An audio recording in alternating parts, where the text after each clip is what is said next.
สุดยอดเลยพี่น้องบุญไหลคนเดียวคนได้อยู่ไกลได้ผ่าไปอยู่มองเขาจะขอลองทำให้ใจกดคนนี้บ้างบุญไม่ถอดซะพักนั่งบ่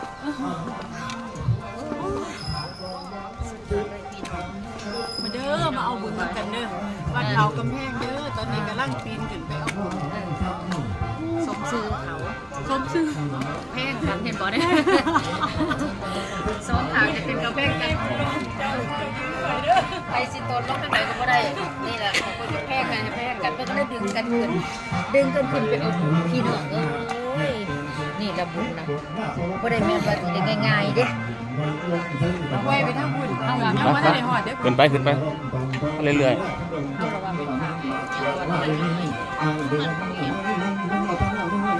มีกระโดดเถิดมาโดนพวกน้องลอง